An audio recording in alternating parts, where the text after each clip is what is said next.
Hello and welcome back to CycleFab. I'm Larry. Today's video is going to be a comparison video, and it's going to be over the Eastwood dual voltage powder coat gun. What the comparison is going to be about is the diffusers, the one that comes on it and mine. Now, I do believe that mine will outperform the standard one, but I've never actually tested them side by side.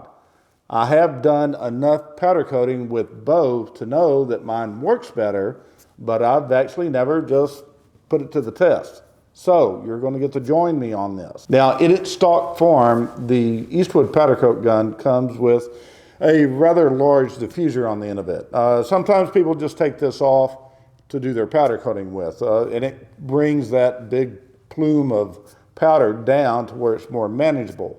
Now, I took it a little bit further. My diffuser consists of two pieces, actually, my diffuser kit. And that is the diffuser itself and the column, as you can see here. Now, in the configuration that I designed, the column of powder coming out of the end of the gun with my kit just makes it more manageable to do small parts. Now, when I say small, I'm talking, about this size, okay? About the size of a mug or a typical mount on an engine, even a valve cover because they're so narrow. And it helps a great deal. It really does, and I'm going to prove that to you today in this video. Now, what I'll be testing it with is a piece of sheet metal, 6 inches by 8 inches. And I'm going to be timing this for the amount of time that it takes to fully cover this piece of sheet metal. Now, the reason why I chose a 6 inch by 8 inch piece is because that's typically the size of part that we normally do, whether it be a mug or say like a bracket to an engine, something along that nature. So please follow me along and we'll go over here to the powder coat booth and get started on this. Now, I'm going to try to run a time clock up in this video somewhere in the frame so you can get a visual of the countdown or the count up and the amount of time that it takes to cover this plate. I've never done that before, so I'll work on that in editing. Either it'll be there or it won't be there.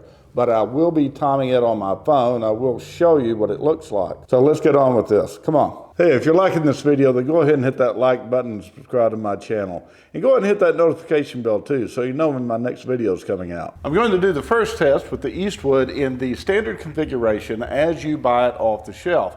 And also I have the control box set to 15 kilovolts. Now, I'll have it set to 15 kilovolts when I do the other test with my diffuser on it as well. So let's go ahead and start the clock. Now, my gun is 6 inches away from the part itself. 6 to 8 inches.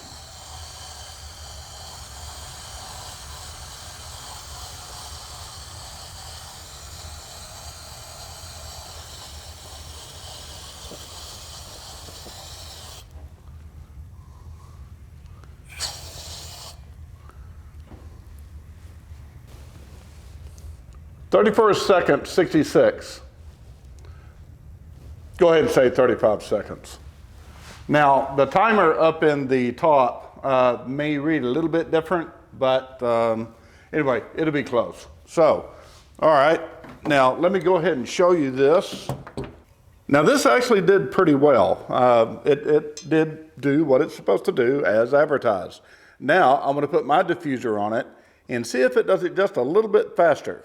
Actually, a lot faster. So let's get on with that one. Okay, we're back and ready to test my diffuser this time. Now, I have all the modifications that I've done to this gun open and available. And what I mean by that is 2 holes that I drilled down here on this mixing tube. At least that's what I call it. It's where the air input goes into this chamber. Anyway, there's 2 extra holes in there, and you can see them right here. And what that does is it creates a vortex inside of this chamber to better help mix the powder with the air around it. And it just works out better, and also keeps down the surging quite a bit. So let me go ahead and start the clock and we'll get to this. Okay, clock has started. Let's go ahead.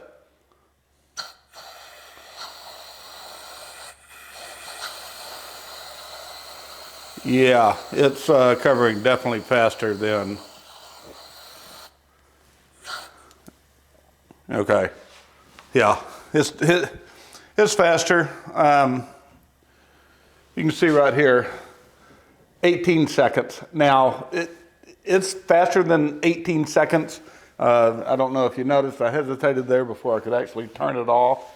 Now, the clock that you'll see up here on the top, or down here somewhere, the stop clock that I do in editing, I will start that clock the moment I squeeze the trigger on this, and it's visible to everyone out there, all of you viewing.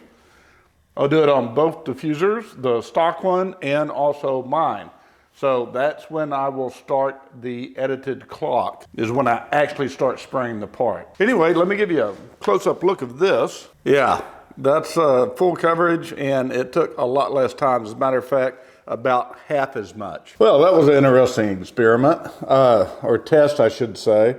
I've been wanting to do that for quite some time. I knew that my diffuser worked better just for the simple fact that I've used both of them extensively. And I just needed proof. I just needed to see some kind of comparison. And I'm sure a lot of you out there did too. You know, contemplating on whether or not to get my diffuser or stick with the Eastwood in its original form, stock form. And it's a good gun, you know, by itself. But my diffuser, this little guy right here, is fantastic.